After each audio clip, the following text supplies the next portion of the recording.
In this video, we're going to show how to make an R package in less than 1 minute. The trick is we're going to use an R package called litr to do that. So let's go to the litr website and let's install it. I copy to clipboard this line of code, and then in RStudio, I run it. And that's downloading from GitHub the R package and then installing it. Okay, so litr is now installed. We can go back to its website, and under Getting Started, we copy to clipboard this line of code. This is going to create from a template an R Markdown file for us. So let's run this line of code, press save, and now this has created our Markdown file called create_rhello.rmd.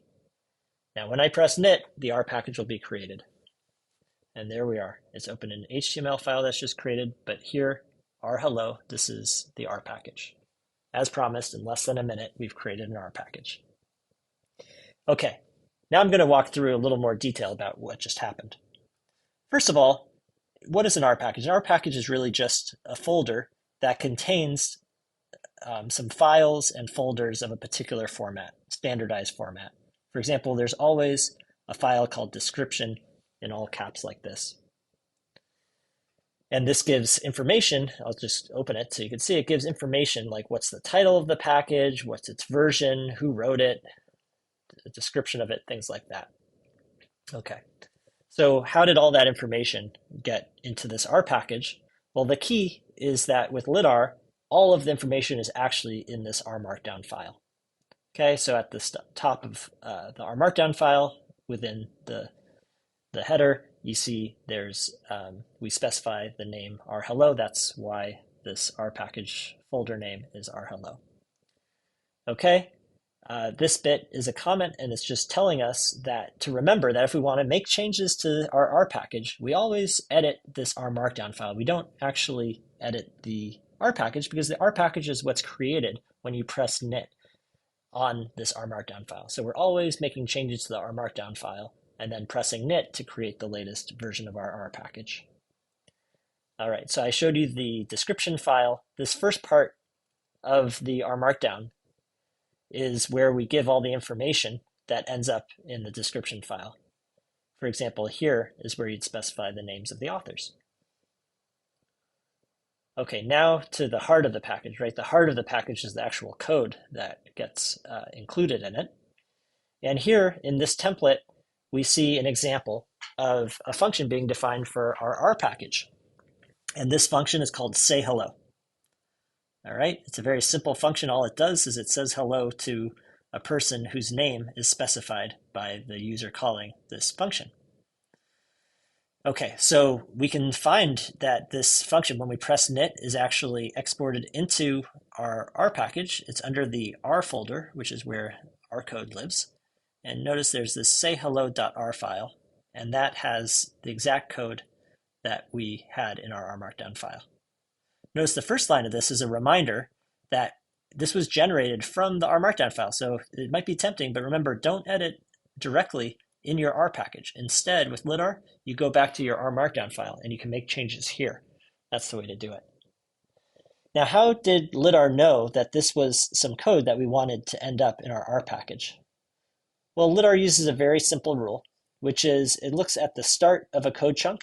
And if you have this hash apostrophe at the start of the code chunk, it understands that this is code that you want exported into the R package. Now, the reason for that choice is if you're familiar with making R packages, you'll realize that this part that is right before the function is a special kind of comment that is interpreted by this package called roxygen2, which is what leads to really nice documentation when you have an R package. So a user could do question mark, say hello, and the information here will show up in a nice man page. Okay, but with litr, remember, it's also creating, in addition to the R package, it's creating an HTML file, right? So let's actually open that and have a look. Okay, this is our knitted file. So this is, we were just saying, this was the first function that's being transferred over into the R package. But notice here we have, and I'll show it back in our Markdown, we have a code chunk that doesn't start with hash. apostrophe, and that means that's just code we wanted to run, right? When you write a function, you usually want to see how it behaves when you run it. So we can include that in our markdown file. And here, with the generated output, we see that it's run, and then we can see it outputs something, hello, Jacob. Okay, so it's nice to be able to see right after you define the function, you can see how it works. All right. Now that you have the function, now that you've run the function once, you might want to actually build in a unit test, something that will check that the output that your function is giving matches what's expected. And so that's what we've done over here. For those of you who've used test that, you'll recognize the syntax. So going back to the R package, these unit tests actually live in a folder called tests. Okay, and there they are.